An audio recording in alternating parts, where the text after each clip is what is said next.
نویسنده جمع‌آوری و منتشر کرده و خب کتابم سال 2002 منتشر شده. مجموعی از نوشته‌هایی که جاناتان فرنزن از دهه 90 انجام نوشته بود تا 2001 و در قالب این کتاب منتشر کرد و خب توی پیشگفتار کتاب هم خودش درباره‌اش میگه که چرایی انتخاب این متن‌ها از بین همه اون متن‌هایی که نوشته و مسئله‌ای که با زیستن در جهان معاصر و آمریکای معاصر به خواسته داره، چون که فرنزن رو خارج از مسئله آمریکا و آمریکایی بودن نمیشه خوند و دربارش حرف زد و فهمش کرد. برای گفتگو درباره این کتاب از شمیم مستقیمی عزیز دعوت کردیم که در خدمتشون باشیم که شمیم سالها مدرس و نویسنده بوده و هست و میخوام که شمیم صحبتش شروع کنه و بعد میتونیم درباره بخش‌های مختلف کتاب و جستارهای مختلف کتاب که نسبت‌هایی با هم دیگه دارن ولی هر کدومش رو میشه جدا همون جور که نویسنده قبل از شکل دادن این کتاب همه اونها رو منتشر کرده بود میشه حرف زد و امیدوارم که بتونیم جلسه خوبی رو داشته باشیم. ممنونم. خب منم سلام میکنم خدمت همه حاضرین عزیز و خیلی ممنون از انوش و نشر رایبود بابت این کتاب فرنزن.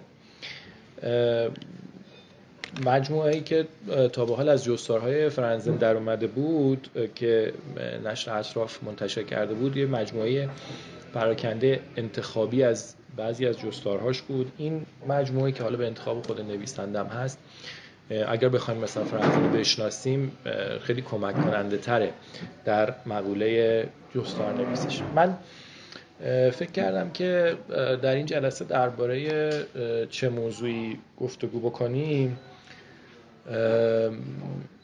حسم این بود که شناخت که فرنزن کیه و چی کار کرده و در واقع چه فضاهایی داره کاراش یه مطلبی است که حالا با توجه به ابزار و وسایلی که امروز در دست داریم ما خیلی کار سختی نیست به دست آوردنش، با چند تا جستجو میتونیم به دست بیاریم.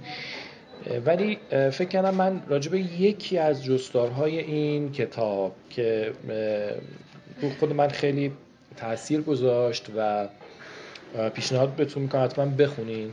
این کتاب یه جستاری، اولین جستار همین مجموعه است به اسم مغز پدر من که یه جستار خیلی تاثیرگذار و خیلی شیرینیه از فرنزن و به نظر من میرسه که شخصی ترین جستار این مجموعه است، چون در بسیار جستارهای دیگه وجه اجتماعی سیاسی جستارها، اون چیزی که انوش بهش آمریکایی بودن میگه، خیلی آشکاره و پررنگه. به خصوص تو اون جستار اصلی این کتاب که به اسم مقاله هارپر خودش ازش یاد میکنه، این به اصطلاح روشنه که استراتژی کلی و رویکرد کلی فرنزن به جستار نویسی و اسیست بودنش از چه منظری. ولی توی این یکی جستار به دلایل مختلف به نظر من خیلی جستار حائز اهمیتیه و خیلی میشه روش صحبت کرد. برای اینکه من همیشه این نظر رو داشتم که هر آدمی یک جستار شخصی درخشان میتونه بنویسه، حداقل یک، که اون برگرفته از یک روایت خیلی مهم در زندگیشه که میتونه زندگی اون، یعنی رخداد یا رویدادی که زندگی رو به قبل و بعد خودش تقسیم میکنه که تو زندگی هر کسی حداقل یکیش هست. این جستار فرنزن درباره اینه. داستانش به صورت روایتی که توی این جستار در مرکز قرار میگیره و حول و حوش اون فرنزن شروع میکنه به صحبت کردن، ماجرای از دست دادن پدرش، که این از دست دادن پدرش هم در واقع یه مسیر خیلی طولانی و پر مرارت و رنجی بوده، چون پدرش دچار آلزایمر میشه و از روایتی که توی این جستار مطرح میکنه از لحظه‌ای که دچار آلزایمر میشه، پدرش دچار آلزایمر میشه شروع میکنه و طی یک مسیری این داستان رو طرح میکنه. اون چرا که در ذهنش نسبت به این ماجرا میگذره در واقع درباره‌اش صحبت میکنه و در انتها هم به مرگ پدرش میرسه. این جستار به قدری تاثیرگذار نوشته شده که در بعضی جاها واقعا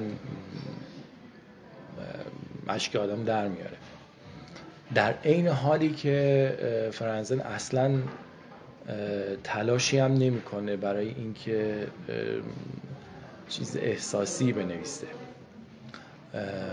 خود نوع روایت و خود چینش مصالحی که به دست آورده کنار هم و خود ارتباطی که با خودش موضوع برقرار میکنه خیلی موضوع رو جذاب میکنه. اون چی که من به اصطلاح مقداری روش کار کردم و آماده کردم این بود که هم گوشه‌هایی از این جستار رو براتون بخونم و همین که یه ذره مرور بکنیم که توی این کار به اصطلاح به کجا رسید. منتها فقط قبلش یعنی من بپرسم که چون که فضای جلسه خیلی سردتر از اون دیگه من بخوام ادامه بدم، اصلا برای کسی جالب هست این موضوع؟ چون من یه مقداری فکر می‌کردم که دارم با خلأ صحبت می‌کنم. مرسی اگه براتون جالب هست من ادامه بدم بعد. یه مقداری هم حالا این جلسه با فاصله در واقع شروع شد و گفتم که بپرسم که اگه براتون جالبه ادامه بدم. و حالا من بگم که این چطوری این کارو میکنه.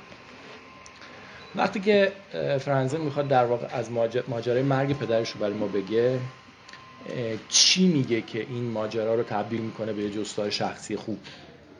یعنی فرق یک کسی که جستار شخصی مینویسه و جستار شخصی خوبی مینویسه و ماجرای مرگ پدرش رو تبدیل میکنه به یک پرسونال اسی، یه جستار شخصی درخشان، این چه کاری میکنه که یک کسی که زندگیش این توی چنین رویدادی و چنین روایتی رو داره اما در روایتش نمیتونه اون کار بکنه، این تفاوت این دو تا چیه؟ یعنی چه جور این روایت تبدیل میشه به یه جستار شخصی خوب؟ من میخوام بحثم از این بشه. برای این کار اول میخوام بهتون بگم که جدای از روایت اصلی که روایت مرگ پدرشه، پدری که آروم آروم همه اون چیزی که داره از دست میده، یعنی حافظه، تشخیص بیرون، شناخت، گذشته، هویت خودش همه رو از دست میده و در نهایت هم جسمش این زمین رو ترک میکنه. طوری که خود فرانزن میگه که موقعی که پدرم مرد در واقع ما چند سالی میشد که اونو از دست داده بودیم، یعنی لحظه مردنش فقط لحظه مردن جسمش بود، فردیتش چندین سال قبل مرده بود. این روایت است. یک آرشیوی رو بهش رجوع میکنه فرانزن برای اینکه این داستان رو بازگو بکنه و اون نامه‌های مادرشه بهش. مادرش که در واقع اینا در 2 شهر زندگی میکردن، هر چند وقت یه بار نامه‌ای برای این می‌نویسه و حال پدرش رو براش شرح میده. خب پس یکی از چیزایی که داره ازش استفاده میکنه استفاده از این نامه‌های مادر. حالا یادتون باشه چون اینا بعداً دوباره خود این مصالحی که داره ازش استفاده میکنه تبدیل میشه به موضوع اندیشش. از نامه‌های مادر شروع میکنه و بعد توی این از دل این نامه‌ها یادمون باشه موضوع مرگ پدره و پدری که آلزایمر داره. نامه‌های مادر یک وسیله‌ای که کمک میکنه این داستان رو بازگو کنه. از توی این نامه‌ها متوجه رابطه پدر و مادرش میشه، یعنی فکر میکنه، تأملی میکنه روی روابط این دوتا و سعی میکنه به یاد بیاره که این دوتا کنار هم چجور بودن و با هم چه رابطه‌ای داشتن. بعد قسمتی درباره روابط پدر و مادر است. اولین نامه‌ای رو که باهاش شروع میکنه داستان، نامه‌ایه که مادرش شرح آزمایش مغزی پدرش رو برای فرانزن فرستاده که اونجا عین عکس برداری و عین تشخیص دکتر رو میفرسته براش. همین باعث میشه که چندین صفحه از این جستار تحقیقاتیه که نویسنده راجع به خود آلزایمره که آقا مثلا این آلزایمر چه بیماریه، چه جوریه، چون پدرش این بیماری داره باید اینو بشناسه و دربارش با شما هم که خواننده این ماجرا هستین گفتگو. تمام اینا رو چی به هم پیوند میده؟ احساسات درگیر نویسنده و بینش ها و بصیرت هایی که در طول این ماجرا کسب کرده. اینی که من در ابتدای صحبت هم گفتم که هر فردی در واقع یک حداقل یک جستار شخصی خوب میتونه بنویسه، از این بابته که حداقل یه ماجرایی تو زندگی هر کسی هست که وقتی که بهش فکر میکنه یا بهش رجوع میکنه میبینه که در اون ماجرا، در خلال اون ماجرا، در مسیری که برای اون ماجرا طی کرده چیزهایی یاد گرفته، چیزی بهش افزوده شده و این ماجرا برای نویسنده اون ماجراست. همینطور که پدرش رو از دست داره میده، در طول تأملی که درباره این واقعه در زندگیش داره میکنه چیزهایی یاد میگیره، به دانسته هایی میرسه که اینا مخصوص خودشه. حالا من یه بخشای از اینو سعی میکنم براتون میخونم در واقع تا بیش و کم بفهمیم که اینا چیه. مثلا در اولین جایی که درباره مادرش میخواد صحبت بکنه یه جمله خیلی کوتاه میاره، میگه برای نمونه مادرم که عاشق هر چیز رایگانی بود. حالا شاید میشد اینو ترجمه کرد عاشق هر چیز مفتی بود، یعنی این درست‌تر میرسونه. ببینید موضوع ساده است. میگه یه آزمایشی بود از مغز آدما میگرفتن، اگه کسی میرفت آزمایش میگه این مجانی بود، مامان من به خاطر اینکه مفتی بود این مجانی بود بابامو فرستادین. یک جمله چند کلمه‌ای ساده است، مادرم که همیشه عاشق چیزای مفت بود، اینو میگه و با این کار این بذر توجه شما به مادرش توی ذهن شما کاشته میشه. این شما بار دیگه که به مادرش برمیگرده حس میکنین که از اون یه شناخت خوبی داری. بعد میرسه جلوتر راجع به مغز صحبت میکنه که حالا اینو براتون نمیخونم که حالا بذارم بخونم، حالا چه فرق میکنه. میگه این الگوی مغز بیشتر خلاصه عامیانه و ساده از اصل قضیه است که دانشمند مبتدی درون مرا سر ذوق میآورد. بعد حتی تا این حد که مغز انسان شبکه‌ای از 100 میلیارد یا شاید 200 میلیارد نورون با یا تریلیاردها آکسون و شاخه عصبی است که تریلیاردها پیام را با دست کم 50 ناقل شیمیایی گوناگون رد و بدل می‌کنند. این عضو حیاتی که جهان را با آن می‌بینیم و درک می‌کنیم با اختلاف پیچیده‌ترین چیزی است که در جهان می‌شناسیم. اینا رو می‌خوام بهتون اینا به عنوان به اصطلاح راه و چاهای نویسندگی و گفتگوی جستارگونه که هر چیزی رو که میخوایم دربارش با مخاطبمون صحبت کنیم بنیانش رو میگه توی متن. یعنی نگران این نیست که بگه خواننده من اینا رو میدونه یا مثلا چیز این تکراری نشه. این نگرانیاییه که من به خیلی شنیدم از کسانی که میخوان دست به نوشتن ببرن. نه، اون چیزیه که براش جالب بوده اینو میگه برای شما و حتی اگه شما بدونین هم باز براتون یادآوری میشه. اتفاقا پیوند شما رو با متن و با نویسنده قوی تر میکنه. خب حالا بذاریم بریم جلوتر. از مغزش میگه و از داستان مغز میگه و بیماری آلزایمر پدرش، اما باز دوباره برمیگرده به رابطه پدر مادر و دوباره شخصیت مادر. این تیکه هاشو گوش بدین. میگه بسیاری از خاطرات من از شروع ابتلای پدرم به فراموشی به مسائلی جدا از او مرتبط است و در واقع تا حدی از این مسئله شرمگین میشوم که چرا همیشه نقش خودم در خاطراتم پررنگ و نقش پدر و مادرم حاشیه‌ای است.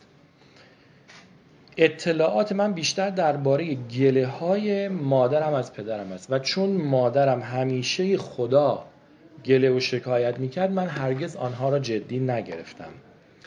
و بعد این نکته: با اطمینان میشود گفت که ازدواج پدر و مادرم برای هیچ کدامشان موفق و راضی کننده نبود. آنها فقط به خاطر بچه هایشان با هم مانده بودند و امیدی هم نداشتند که طلاق بتواند خوشحال ترشان کند. جلوتر دوباره حالا پس باز ببینید چطوری مسیری که داره میاد چطوری رنگارنگه. این خیلی مسئله مهمیه. تو داستان مرگ پدرش رجوع میکنه به داستان روابط پدرش با مادرش. این یه دفعه براش پررنگ میشه که اینا چجوری با هم ارتباط داشتن و سعی میکنه از اون چیزی که خودش میدونست که فکر میکردیم مثلا مادرش خیلی گله میکنه از پدرش، از این چیز ساده به یک بینشی برسه. جلوتر که میره توی یک نامه ای از مادرش به خودش پیدا میکنه که توی این نامه هم یه بعد دیگه از شخصیت مادر رو میشناسی. مادره برای پسرش می‌نویسه که زندگی در مورد باباشه، میگه زندگی با آدمی در این حد افسرده خیلی خیلی سخت است، آن هم وقتی خودت مسبب اصلی آن باشی. 10 سال پیش که پدرت به من گفت چیزی به نام عشق باور ندارد و جذبه جنسی فقط نوعی تله است و اینکه پدرت به ذات آدم شادی نبود، باید میفهمیدم که هرگز نباید به رابطه‌ای راضی کننده دلخوش باشم. اما من آنقدر خودم را درگیر مهر و محبت بچه‌ها و دوستانم کردم که انگار مانند اسکارلت اوهارا به خودم گفتم بهتر است فردا به این موضوع فکر کنم. باز می‌بینید که چجوری در طول یه داستان دیگه‌ای شما رو به شخصیت مادرش داره نزدیک می‌کنه. انگار مادر یه شخصیتیه که درسته که حاشیه این داستانه، ولی در تو دل این داستان داره نفس میکشه، آروم آروم داره زنده میشه.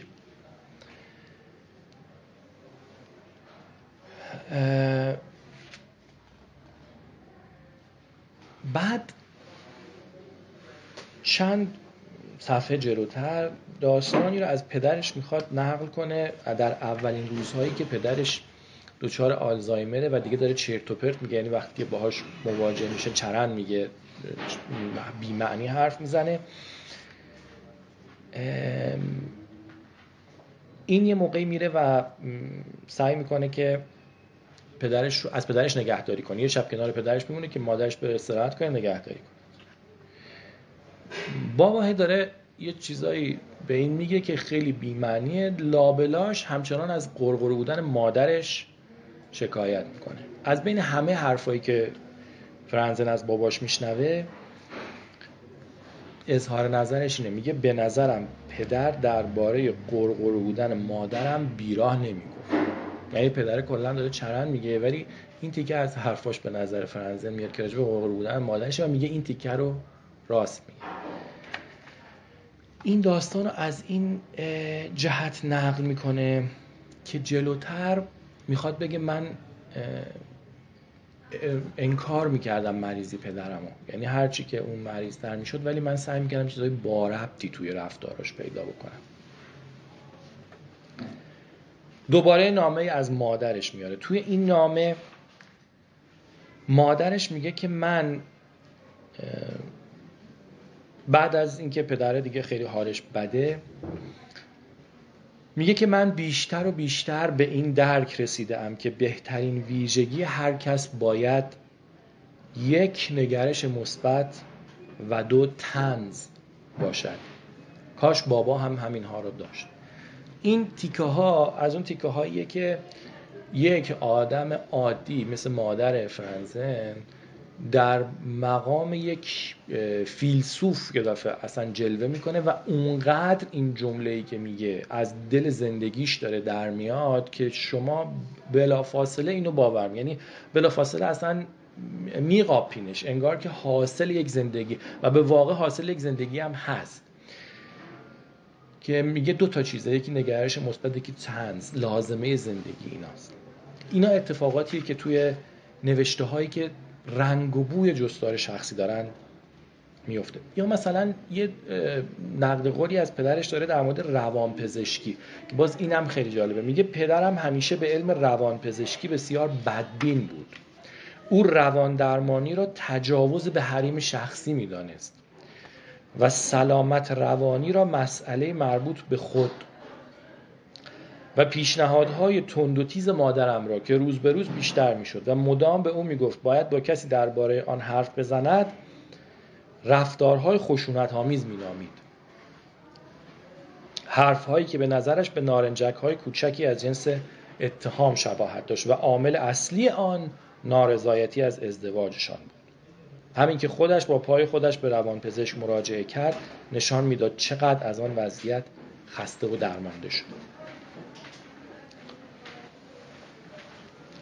میره جلوتر و درباره خود بیماری آلزایمر که اصلا این بیماری کی ایجاد شده، چجوری جلو رفته، اصلا چرا اسمش آلزایمره و تو پزشکی دربارش چه اتفاقاتی افتاده صحبت میکنه تا آروم آروم این بیماری در واقع حادتر میشه و به فازهای آخرش میرسه. ما قبل از اینکه وارد ما فاز آخرش بشیم یه گردشی داشته باشیم تا من این نکات رو بگو. تا برای درباره خود همین جستار، خب واقعیتش من موقع خوندنش به یاد این سریال ترکی شخصیت افتادم. پیرمردی که یه ترومایی از دوران کاریش توی یک روستای دورافتاده‌ای داره به اسم کامبورا و خوندن این جستاره برای من با همزمان با دیدن اون سریال شخصیت و اون پیرمردی که داشت از آلزایمرش میخواست تا لحظه‌ای که میشه مقاومت بکنه، این درباره تمام کسانی که درگیر آلزایمر میشن ست میکنه. آدم‌هایی که درگیر آلزایمر میشن لحظه‌ای که متوجه میشن انگار که لحظه‌ایه که انگار متوجه میشن که چقدر چیزهایی توی زندگیشون وجود داره که انجامش ندادن و چه حسرت‌هایی دارن و این بیشتر مسئلهش اینه که میفهمن که احتمالاً آلزایمر باعث مرگشون در لحظه نمیشه، ولی آلزایمر کاری میکنه که اون پیرمرده توی اون سریال میگه من تبدیل به یه آدم بی شخصیت میشم. این خیلی نکته مهمیه. آدمی که هوشش رو از دست میده، خاطرش رو از دست میده، گذشته‌اش رو از دست میده، فرزندانش رو به یاد نمیاره، دوستانش رو به یاد نمیاره. اون اصطلاح اصلا کلمه شخصیت که تو اون سریال به عنوان اسم کار رفته، اون چیزیه که اون پیرمرد در اون لحظه فهمیدن آلزایمرش به کار میبره. و فرانزن هم در برابر مسئله‌ای که پدرش داره و این رابطه پدر و مادرش، این چند بار به این موضوع اشاره میکنه که این پدرم فردیتش رو از دست میده و از دست دادن این فردیت در مواجهه با مسئله چیزی که خب در ادامه و در پایان هم میگه این پدری که هنوز زنده بود ولی ما دیگه چیزی ازش به یاد نمی آوردیم، چون که کسی که ما رو به یاد نمیاره ما هم دیگه نمیتونیم به یادش بیاریم، حتی اگر کنار ما روبروی ما به جسمش وجود داره. و این در واقع همون چیزیه که من بستش میدم به خاطر همینه. من شاید نمیخوام نیت خوانی بکنم، ولی پیوندی که فرنزن با مسئله تنهایی برقرار میکنه توی طول جستارهای مختلف این کتاب به شکل‌های مختلف. مثلا من عاشق این پیوندهایی که مثلا تو جستار گم شده در نامه‌ها درباره بحران پست شیکاگوه و اینکه من این از استفاده‌ای که از نامه‌ها میکنه توی اون جستار مغز شخصی من، نامه‌های مادرش که به قول شمیم واقعا فیلسوفانه است. من موقع خوندنش میگم این مادر فرنزن چه درکی و چه شهودی از جهان دست پیدا کرده که مثل یه فیلسوف درباره زندگی حرف میزنه. و این پیوندها، این که چجوری در وضعیت معاصر، چیزی که فرنزن همواره منتقدش بوده و به خاطر همین هم اینقدر شهرت است توی آمریکا. من یه اپیزودی از یه سکانسی از سریال ساکسشن هست، یکی از شخصیت‌های داستان وارد یه تالاری میشه، یه عالمه روشنفکر و تکنوکرات و سیاستمدار وایستادن، بعد این میگه اگر احتمالاً اینها بهشون بگی که جوری اومدن اینجا که انگار قراره توی صف خرید جدیدترین کتاب جاناتان فرنزن وایستادن. میخوام بهتون بگم تأثیر همچین نویسنده‌ای و حضورش تو جامعه آمریکا چجوریه، چون که فرنزن از محدود نویسنده هایی که روی جلد تایمز رفته و اون نقادی شوخ طبعانه‌ای که نسبت به وضعیت معاصر داره و این رو با داشتن یک ایده مرکزی که حق تنها بودن یا هل دادن ما به تنهاییه. یعنی این فرنزن نه تنها درباره حق تنها بودن حرف میزنه، درباره این هم حرف میزنه توی جستارهای مختلفش که این سیستم داره ما رو به سمت یک تنهایی ناخواسته ای هم هل میده. و اون جستاری هم که درباره حریم خصوصی حرف میزنه، این که دائما به ما میگن که حریم خصوصی در خطره، با اینکه اون چیزی که در خطره حریم عمومیه نه حریم خصوصی. میگن اینقدر حریم خصوصی درباره حریم خصوصی حرف میزنن که کسی در نظر نمیگیره که ما دور هم جمع نمیشیم، ما با هم دیگه گفتگوهای رو در رو نمی کنیم، ما جلسه های کاریمون رو هم و گاهی موقع توی رخت خواب هامون به صورت آنلاین برگزار میکنیم و خب خیلی هم با این موضوع شوخی میکنه. تازه این قبل از شبکه‌های اجتماعی به شکل گسترده‌اش. یعنی شما فکر کنید تمام جستارهای این کتاب تا سال 2001 نوشته شدن و این نویسنده‌ای که توی اون لحظه هایی که داره اون شرکت‌های بزرگ تکنولوژیک شکل میگیرن، نویسنده‌ای که این جستارها رو تو زمانی نوشته که همیشه آدم‌ها هنوز به همدیگه نامه می‌نوشتن و قبل از وضعیت که ما الان درونش دوچاریم و ما توان گفتگوها، توان شکل دادن میدان‌های اجتماعی، توان شکل دادن گفتگوهای جمعی رو در رو از دست دادیم و تبدیل شدیم به آدم‌هایی که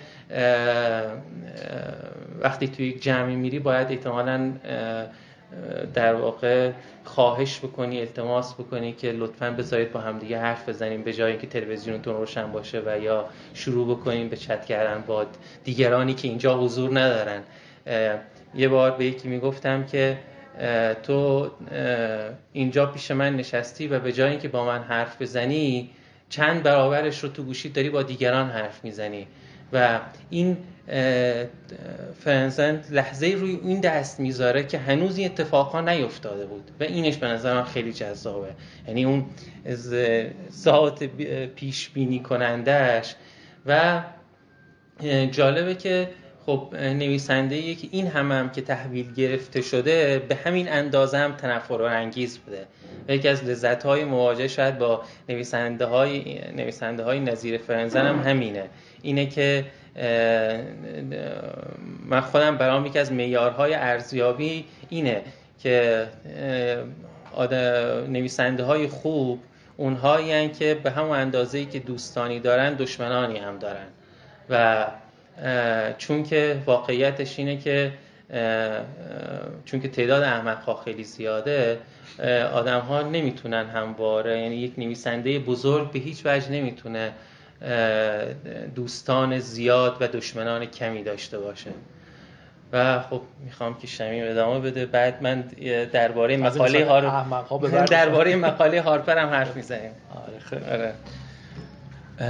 حالا برای اینکه تو گفتی که کنار هم بودنمون تبدیل به گفتگو بکنیم، من حالا ببینم از اون طرف در واقع دوستانی که نشستن نکته یا به اصطلاح مسئله هست که بخواید طرح بکنید که ما در واقع حضور بفرمایید.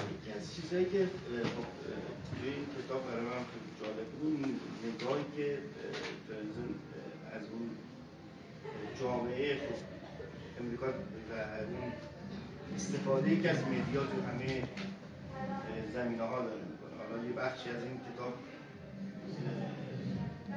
کاملا در مورد چیز بود، در مورد صنعت که صنعت‌های مختلف تو مدیا بود که متأسفانه نشد ترجمه بشه و چاپ بشه. خب صنعت خیلی بخش خیلی خوبی بود. واسه این نگاه فرنزن به این وضعیتی که آمریکا به عنوان یک قدرتی که داره مدیا رو پیش میبره، ببینم از نظر شما چه شکلیه. مرسی. تو نکته داری بگی لطفاً. من خب خیلی این نکته مهمیه، چون که ما فرنزن رو به عنوان نویسنده میشناسیم که دائما درباره تغییرات تکنولوژیک در جهان حرف زده و نوشته. مثلا یه جستار فرنزن داره شروعش درباره لحظه عاشقیش با گوشی موبایلشه و چیز میکنه که درباره اون جستاره فکر کنم سال 2010 نوشته شده، میگه که لحظه خداحافظیش با گوشی بلکبریشه و لحظه عاشقانه‌ای که با گوشی جدید بلکبریش داره و از این حرف میزنه که اون لحظه‌ای که این گوشی رو تازه خریده بودم چقدر چیز جذابی بود، چقدر لذت می‌بردم از کار کردن باهاش، از انبوه چیزهایی که ازش نمیدونستم و آروم آروم این گوشی کند شد، این گوشی همه اون چیزهای جذابش برام رفت کنار و گوشی جدیدمو که گرفتم باز انگار یه معشوق جدیدی اختیار کردم و با علم به این که این معشوق جدید هم روزی مثل معشوق قبلی میشه و این میگم فرنزن مستقیما درباره اینها نوشته. اون جستاری که میگم 2010 نوشته شده و نه اون جستاره که میگم خارج از این کتابه، اون 2010 نوشته شده. میخوام رابطه‌اش رو با فناوری بگم، رابطه‌اش رو با تکنولوژی، رابطه‌اش رو با رسانه‌ها و مدیا و همه اینها. این که فرنزن کاملا متوجه است که ما در وضعیتی هستیم که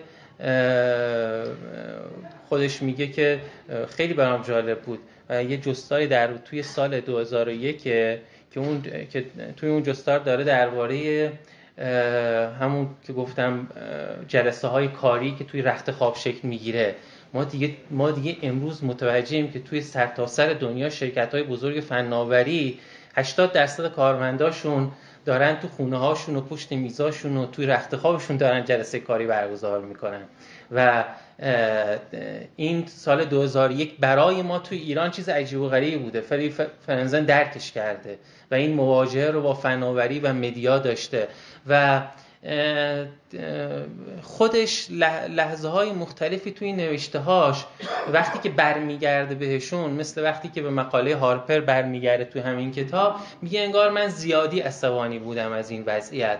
ولی وقتی که امروز به فرنزن امروز مراجعه میکنیم میبینیم که خیلی خسته است، ولی عصبانی تر از 30 سالگیش هم هست، توی سنی که فکر کنم الان 60 اندی سالشه. چون که فرنزن با طنز و شوخی درباره اومدن بوش پسر حرف میزنه، ولی فرنزن وقتی که با ترامپ روبرو میشه دیگه نمیشه با شوخی حرف بزنی. فرنزن نویسنده‌ای که گفتگوهای زیادی انجام میده، شاید فکر کنم صدها گفتگو انجام داده. امروز باهاش روبرو بشیم، وقتی که نگاه میکنه که ترامپ 2025 هیچ نسبتی حتی با ترامپ 2016 هم نداره و امروز ابر شرکت‌های فناوری در واقع مشاوران اصلی و یاران اصلی ترامپن که جهان معاصر رو شکل دادن، فکر می‌کنم فرنزن از هر روز دیگری عصبانی تره. و یه نکته اساسی بهتون بگم که این درباره خود ما خیلی صدق میکنه و شاید شباهتمون به چیز هم هست. ما حالا که بحث مقاله هارپر هم شد، یه جمله توی مقاله هارپر هست خیلی جمله عجیبیه که میگه چرا به خودمان زحمت بدهیم. یه مثالی میزنه از رمان شخصیت‌های ناامید پاول فاکس. میگه محاصره شکل گرفته بود، مدت‌ها بود که ادامه داشت، اما خود محاصره شدگان آخرین کسانی بودند که آن را جدی گرفتند. و اینو سال 96 نوشته. ارجاعش هم از این رمان شخصیت‌های ناامیده که تو دهه 70 نوشته شده. و خب مگه وضعیتی که امروز ما داریم غیر از اینه که در محاصره بخش بزرگی، این مقاله درباره رمان اجتماعی در آمریکاست. وقتی این مقاله رو میخوندم دیشب با یه دوستی بحث میکردیم درباره این که بحثمون درباره رمان توتی زکریا هاشمی بود. بعد میگفتیم اگر زکریا هاشمی رمان توتی رو 60 سال پیش نوشته و اون رمان اجتماعیه،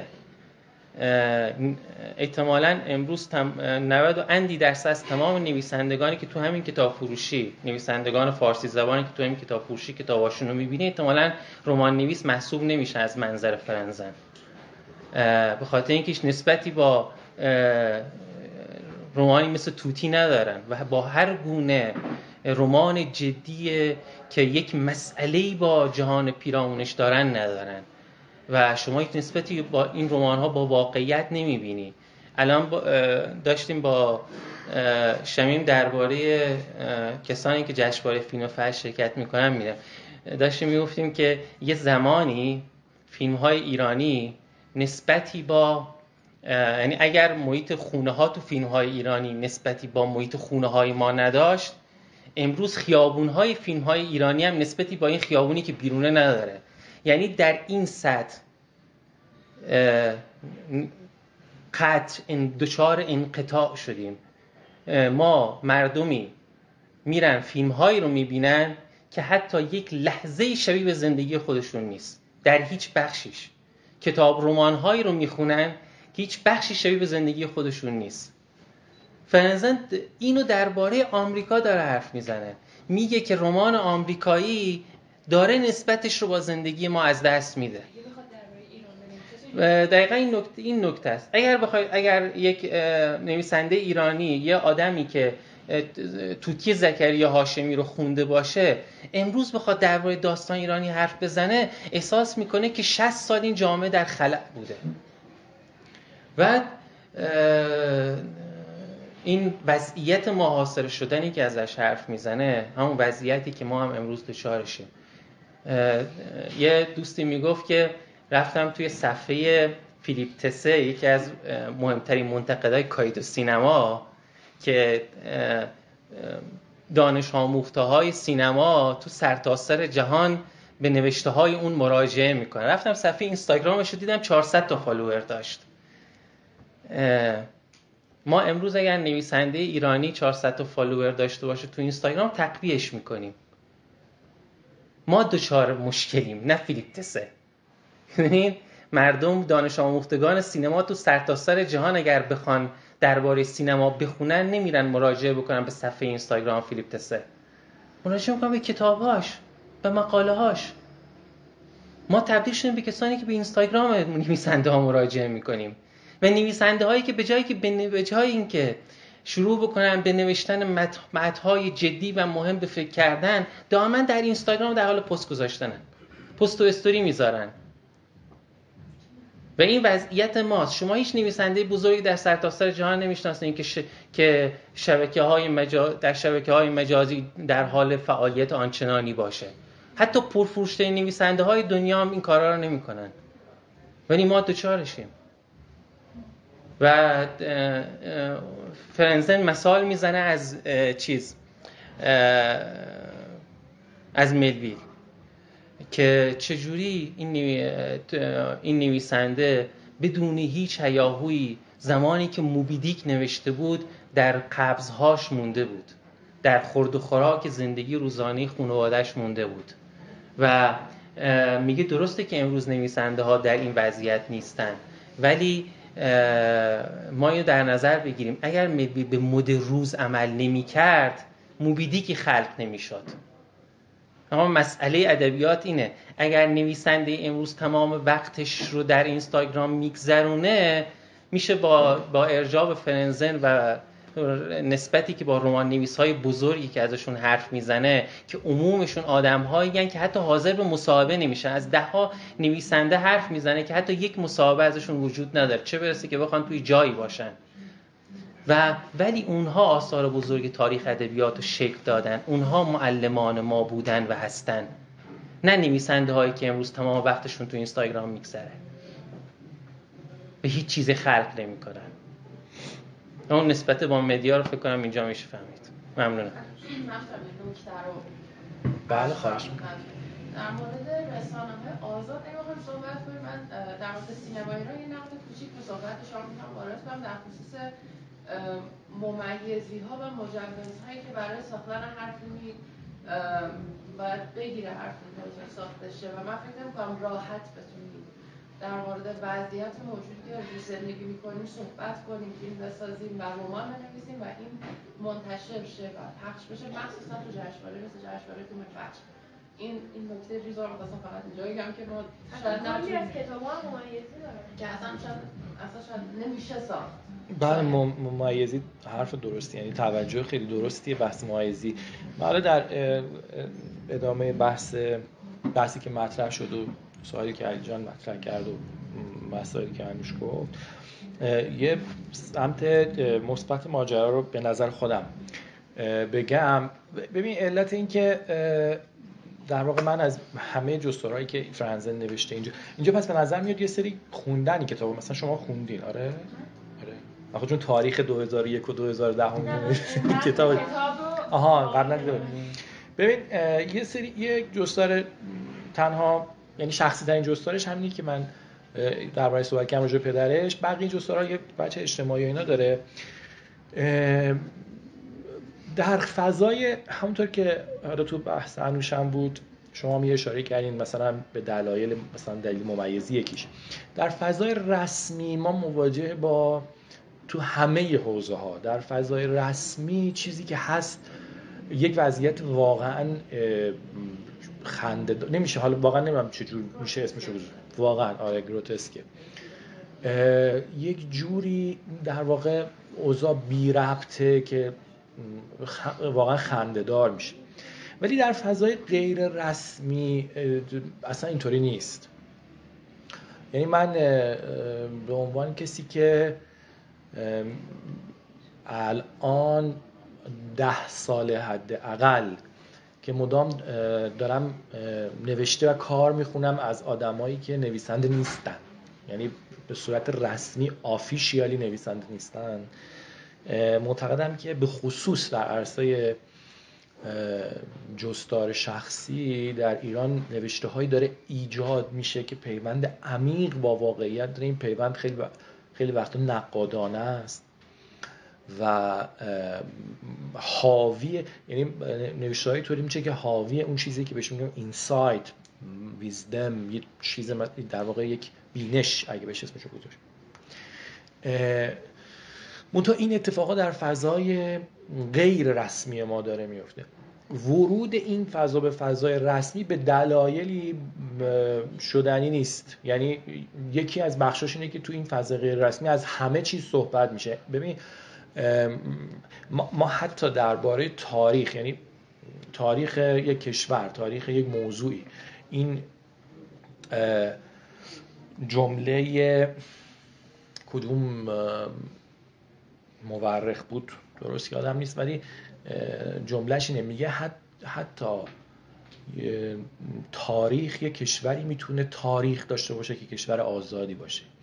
اگه کشور آزادی نباشه شما حتی تاریخ هم نمیتونید داشته باشین، چون تاریخ هم ممیزی میشه. داریم جلوی رومو میبینیم دیگه، میبینید آثار پهلوی که صحبت آفرین. ما الان همین چند دقیقه پیش داشتیم صحبت میکردیم، یه چیزی راجع به دهه 50 بود. من به انوش گفتم من درباره دهه 50 حکومت پهلوی هیچی نمیتونم بگم، چون فقط تنها چیزی که میدونم اینه که اون چه که میدونستم به احتمال خیلی زیاد غلطه، ولی اینکه چی درست بوده نمیدونم. یعنی میخوام بهتون بگم که تاریخ نمیتونی داشته باشی وقتی که آزادی. ادبیات فاتحان می نویسن باری کرده. ببین اصلا جدا از در واقع موضوع فتحش، مثلا براتون مثال از زکالملک فروغی، محمد علی فروغی خب آدم درجه یک، یعنی یک آدم نخست وزیر میهندوست، یک ادیب سیاستمدار، یک کسی که شما در طول زندگیش هیچ نمیتونین بگین که وطن فروشی کرد یا خیانتی به وطنش کرد. آدم درجه یکیه دیگه، درسته؟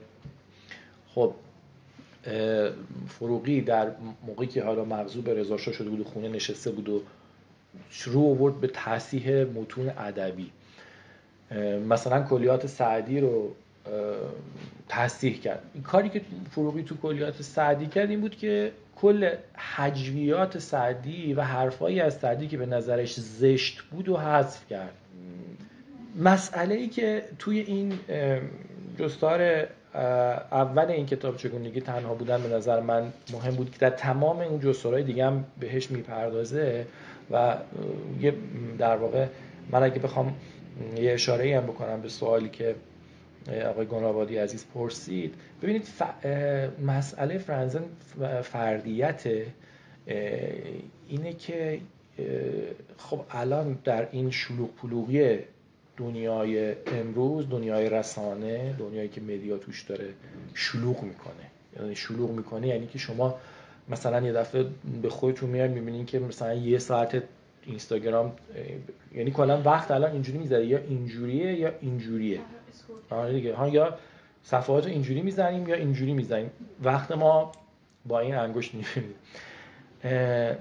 تو این فضای شلوغ پلوغ و تو این فضایی که مدام فرد داره از درون خالی میشه، یعنی ارتباطش رو با خودش از دست میده، چجوری میشه فردیت رو حفظ کرد؟ چجوری میشه به فردیت رسید؟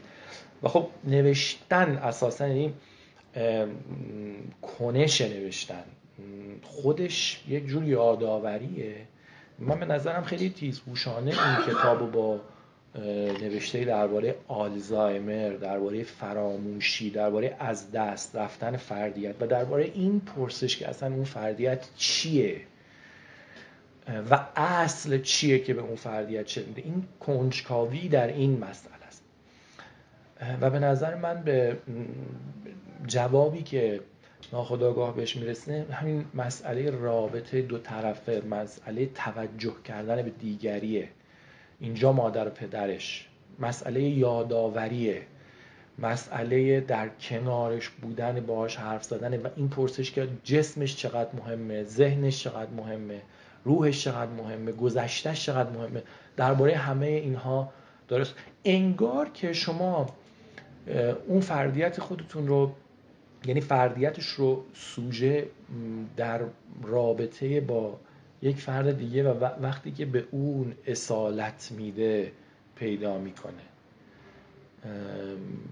در این جستار به نظر من این کارو میکنه و پدرش سوژه‌ای میشه برای اینکه خودش رو پیدا کنه. رابطه پدر و مادرش سوژه‌ای میشه برای اینکه خودش رو پیدا کنه. مادرش یه بهانه‌ای میشه برای اینکه خودش رو پیدا کنه. و از این منظر ما اگر که جامعه، چون برخی از جستارهای این کتاب یا شاید تعداد زیادیش شاید تولیدش برای ما چندان ساده نباشه به دلیل همین فقدان جامعه آزاد، ولی اون اولیش لااقل ممکن هست. یعنی ما یادآوری روابط خودمون و یادآوری دیگری های در اطراف خودمون دیگه برامون این در این حد آزادی داریم و نوشتن از اون و حفظ کردن، چیزی که فرانزن درباره نوشتار میگه که حالا خوبه که اینم براتون بخونم. میگه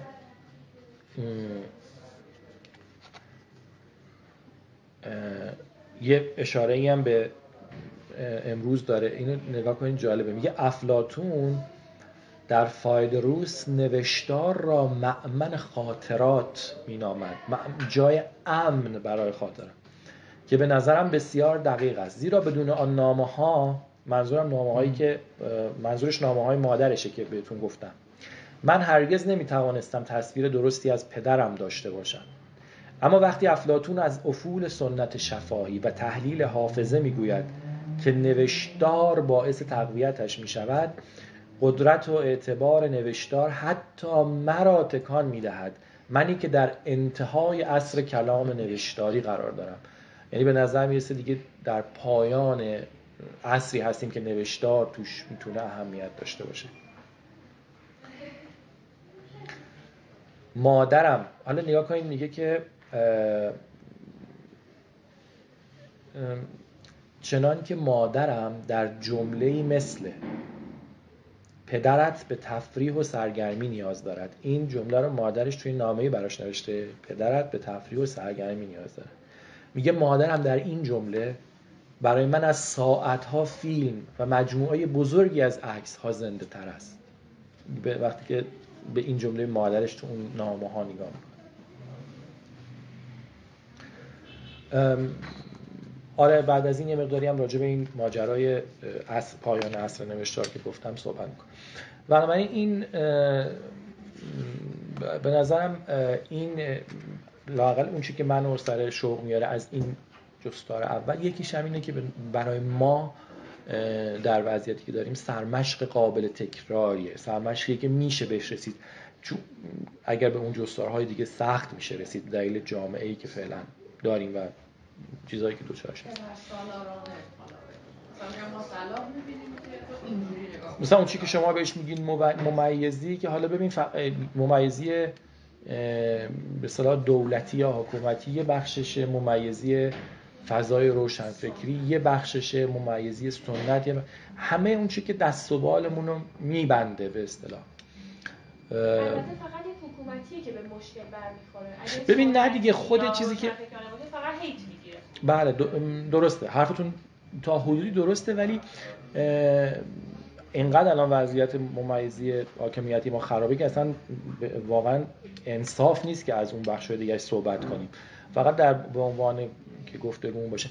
مثالی که براتون از زکای ملک فروغی زدم یه بخشی از این است که در همه جریان‌ها، در همه فضاهای فکری خطوط قرمز وجود داره و اینی که خطوط قرمز، رد کردن خطوط قرمز یا انتقاد به خطوط قرمز تبدیل به یک چیزی بشه که همه اصلا طالبش باشن، یعنی بگه مثلا آقا اتفاقا کسی ارزشه که خطوط قرمز ما رو زیر، اتفاقا دنبال کسی میگردیم که بیاد اینو تکون بده، که بیاد نقادانه صحبت کنه. رسیدن ما تا اونجا هنوز احتمالاً فاصله ای داره. خیلی ممنون. آقای ما خیلی ممنون. من دو تا نکته بگم. در مورد انوش موضوع که گفتید، چون هرس می‌خوری خیلی بگم که این آره من باز چند نقل کنم اگر خواهش می‌کنم. ببین یه علم داریم، یه نویسنده، یه ژورنالی. به نظر من اگه نویسنده‌ها رو نویسنده‌های درست رو در بهترین عالم‌ها و فیلسوفان در نظر بگیریم، خب بله همون نویسندگی به زعم من شاید اشتباهه، خیلی اون وسط بین ژورناله و علم به معنای علم. پس اگر نویسنده‌ای اون وسط بازی بکنه لزوما این نیست که تو هرس بخوری در موردش. تو به خاطر اینکه نویسندگی اگر علم در نظر بگیریم دقیقاً وسط ژورنال و یک عالم و یک فیلسوف باید منتشر بکنه، باید دیده بشه. شاید یه نفر که در حوزه فیزیک کار میکنه، نمیدونم ایکس کار میکنه، خیلی دیده شدنش مهم نباشه، ولی اون نویسنده شاید باید دیده بشه که اصلا اون اندیشه رو بتونه ترویج بده. این نظر من هرست کمتر بود. نه اصلا نه واقعیتش مسئله هرس نیست. یکی این که خب نوشتن خب علم نیست، نوشتن یک ور دیگه از زیستنه که اصل اساسیش رازه. شما اگر نوشته ها رو از رازها خالی بکنین که همه نوشته های بد همینن، دیگه چیزی از نویسندگی باقی نمیمونه. نویسندگی واقعیتش اینه که من همیشه با کسانی که دست به تفسیر میزنن مشکل دارم. من مواجهم با دقت کرده باشم، مواجهم با فیلم ها و داستان ها این شکلیه که همیشه بخش های از درونشون رو بیرون میکشم و اون بخش ها رو شروع میکنم به توصیف کردن. فکر میکنم همه ی نویسنده های بزرگ و منتقده های بزرگ هم این کار رو میکنن. یهو میبینیم وسط اینو احتمالاً مثلا تو جامعه ایرانی و خب این تسریش بده، این بیماری عمومیه که تو همه دنیا تسری پیدا کرده، این تفسیر کردنه. مثلا چرا سوزان سانتاگ علیه تفسیر رو می‌نویسه؟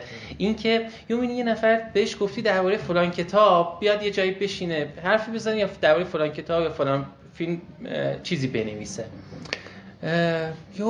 اسم کتاب و قصه شروع میکنه، چند تا چیزی از قصه گفتن، شروع میکنه یونگ اینو گفت، فروید اونو گفت، فلان این بود، این کتاب شبیه به شاخه زرین، اون نمیدونم یونگ. من همون که آقا این ارجاع دادن به تفسیر کردن که شما متن رو از تمام جزئیات قابل تأمل خودش، از همه رازهایی که اساساً علیه هر گونه تفسیریان خالیش میکنی و بدون اینکه درباره خود اثر حرف بزنی، از یک حربه خود حکیم پندار استفاده میکنی برای ارعاب کسانی که روبروت نشستن و با اینکه با تفسیر کردن متن‌ها دیگران رو گول بزنی که فکر کنن آدم باسوادی هستی. من با اینش مشکل دارم. اما در مورد سومی ببین، من همون ششو تو اون فردیت میبینم، یعنی تنها بودن در واقع یعنی اینکه در قلقله و شلوغی که این امروز به پا شده آیا امکان تنهایی هست و تنهایی رو به فرانزن به نظرم به نوع امکان تأمل میدونه. یعنی آیا فرد فرصت اینو پیدا میکنه که تأمل بکنه و فردیت خودش رو پیدا بکنه، با خودش تنها بمونه. اینو ما اینجوری این اصطلاح به کار میبریم که مثلا نیاز دارم با خودم باشم یا نمیدونم میخوام تنها باشم به این معنا، و دنبال اینه که امکان اینو در زندگی امروز جستجو کنه. این نکته هم دلم میخواد درباره نکته اولتون بگم. درسته که آدم‌ها دلشون میخواد دیده بشن و کار کنن و از قطعا تردید داشته. منتها میخوام بگم که همیشه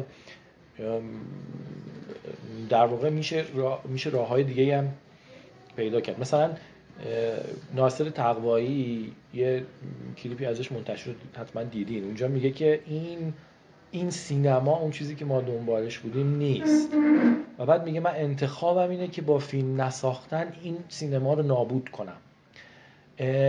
میخوام بگم ببین، همیشه فیلم ساختن فقط اون کاری که آدم میتونه بکنه نیست. گاهی همیشه فیلم نساخت و این خودش یه اکتی باشه که معنا داشته باشه در فضای امروز. یه وقتایی آدم خیلی وقتایی میبینه آدم‌هایی که تسلیم شرایط میشن به بهای، یعنی تو میای مثلا فیلم بسازی که یه کاری بکنی ولی شرایط تمام معنای اون کار تو رو و اون فرایند اون عمل تو رو تهی از معنا میکنه ولی بازم بهش تن میدی. اینو واقعا شاید بشه نقد کرد، یعنی شاید بشه گفت مثلا در کتاب و نمیدونم فضا نوشتن که خب راحت الان شما امکان انتشار در همه جا هست، یعنی امکان انتشار در دسترس همه، حتی برای فیلم هم همینجور. ولی نکته اینه که آیا همیشه باید به دنبال اون خواست و میلمون برای دیده شدن و کار کردن نمیشه فکر دیگه ای کرد؟ من میگم گاهی میشه و مثلا این ما هیچ وقت بهش فکر نکردیم که راه دیگه چیه، چجوری میشه شرایط رو خم کرد، یعنی یه مقداری آدم یه بودنی از خودش نشون بده در برابر. همیشه راه مواجهه با شرایط خم شدن در برابرش نیست. این چیزی که میگم همیشه هم منظورم کار انقلابی و نمیدونم اینجوری نیست. همین کاری که تقوایی میکنه خیلی هم انقلابیه به نظرم. ببین این جمله خیلی جمله من به نظر یکی ممکنه بگه آقا طرف متوهمه، نه حالا تو یه نفری چجوری میتونی نابود کنی.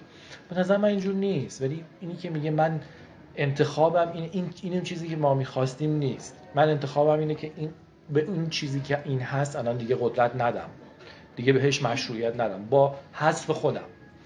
اینم یه امکان. من این وجودی بازتر میکنم همون نکته که همیشه گفت اگر ما نویسندگی راست باشه یا هر چیزی دیگه. ببینید توی سایر علوم ابزار افشا و ترویجش دیده شدن نیست. درست. ولی برداشتم شاید اشتباه این نویسندگی و نوشتن تو هنر اصلا کلا خیلی بهتر در هنر بله ابزارهای جدیش دیده شدن. بله درست. من فقط اونجا این کامنت رو گذاشتم که اگر یک فردی نویسنده خوب بود و بی‌محابا هم داشت تلاش میکرد که دیده بشه، لزوما نمیتونه نتیجه این آدم خوب نیست. خیلی نوشته خوبی و داره اتفاقا از یکی از ابزارهایش به صورت جدی داره استفاده میکنه. کلا یعنی ارزم بله درسته. این تفاوت نسبت به سایر علوم و سایر مثلا توی حوزه مشخصی که داریم در صحبت میکنیم، باز به ویژه نسبت به سایر هنرها هم به نظر نویسندگی به واسطه ابزارهای انتشار جدی که داره خیلی پررنگ‌تر از سایر هنرهاست. خب نسبت به نقاشی، نسبت به بقیه اتفاقاتی که داریم. در مورد اصلاحات هم که فرمودیم نخوندیم اونجا مثلا یه سوالی که خیلی ذهنمو درگیر کرد، چون من چگونه تحلیل رو نخوندم و الان سعادت آشنایی با محتوای کتاب رو پیدا کردم. خب اونجا نمیدونم هنوز شما خوندیم کتاب رو؟ خب همون سال انتشارشه.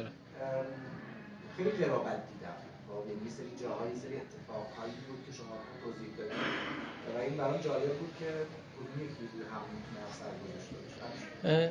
خب چون که رمان حجیمیه و من همون سال خوندمش و نمیتونم به خاطر مراجعه که باید انجام بدم به حرف زدن دربارش باید بری سراغش و اون خیلی جزئیات رو دوباره کشف بکنی.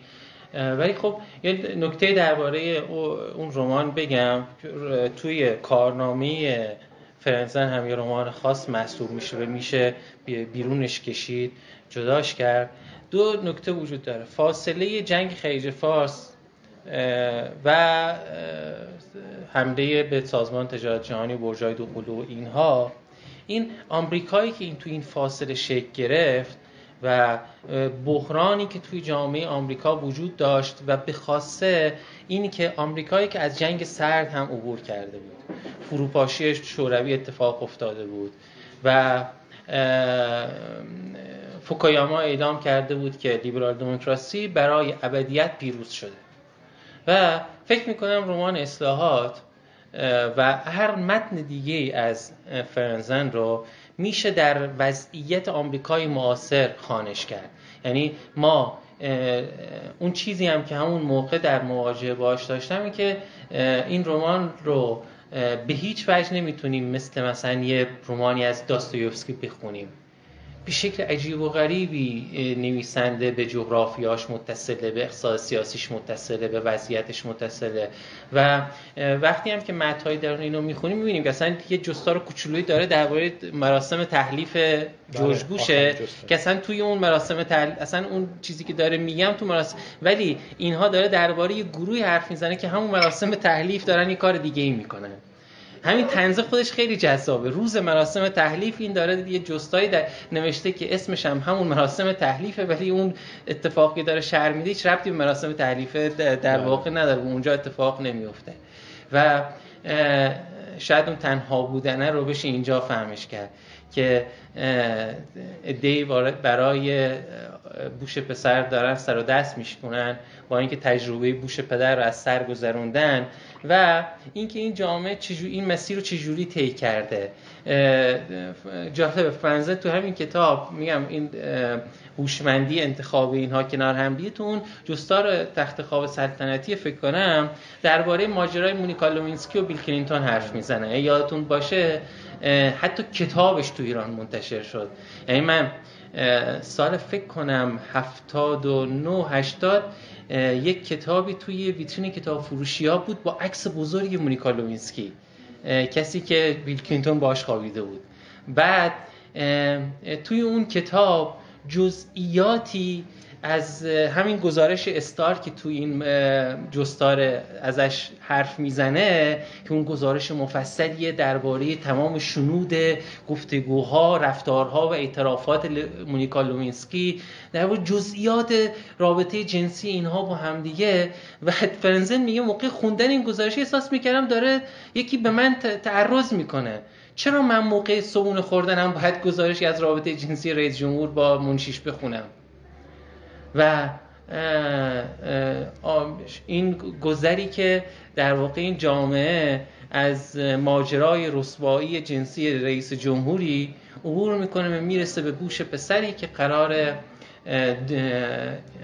جهان رو به سمت یک جنگ بی پایان عجیب و غریبی طی کنه. فکر میکنم اصلاحات رو از آینه تاریخ جامعه آمریکا تو همون دهه 90 باید میشه فهم کرد و همه وقایعی که توش میذاره. وارد جزئیاتش نمیام چون واقعا به نظر اون رمان به اون حجیمی هر اشتباهی توی جزئیاتش بکنید ما رو به راه به اشتباه میبره.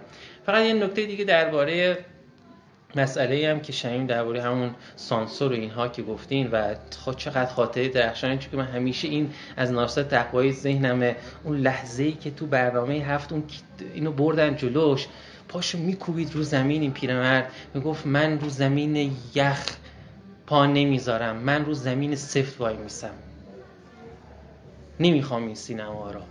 ما امروز این نویسنده خانومی مثلا از تو ایران هستن دوستان، اون روز دیدم فکر کنید نویسنده زنی توی ایران با حجاب میره توی مؤسسه سخنرانی میکنه درباره نویسندگی بدنمند. میخوام بگم که این دیگه به مسئله سانسور و به چیز و اینا ربطی نداره. تویی که به خودت اجازه میدی به عنوان نویسنده زن این همچین وضعیت اگزوتیکی رو خودت ایجاد بکنی، خودت رأسش بیستی، بری بشینی پشت تریبونش، من اینو درک اون موقع است که حرف ناصر تقوایی رو میشه فهم کرد که پاشو میکوبه زمین. اون موقع است که ما با سانسور و با ممیزی و اینها خودمون رو گول میزنیم. نه همون خاطره که از ملویل تعریف میکنه که از بزرگترین نویسنده های همه اعصار، نویسنده موبیدیک، پول نون شب خانواده‌اش رو نداشت. واقعیت نویسنده بودن تو طول تاریخ همین شکلی بوده. اگر میخوای همواره فکر کنی که هم میشه سمت حقیقت بیستی، هم شال سرت کنی درباره نوشتن بدنمند توی مؤسسه حرف بزنی، داری به خودت دروغ میگی و داری به حقیقت پشت میکنی.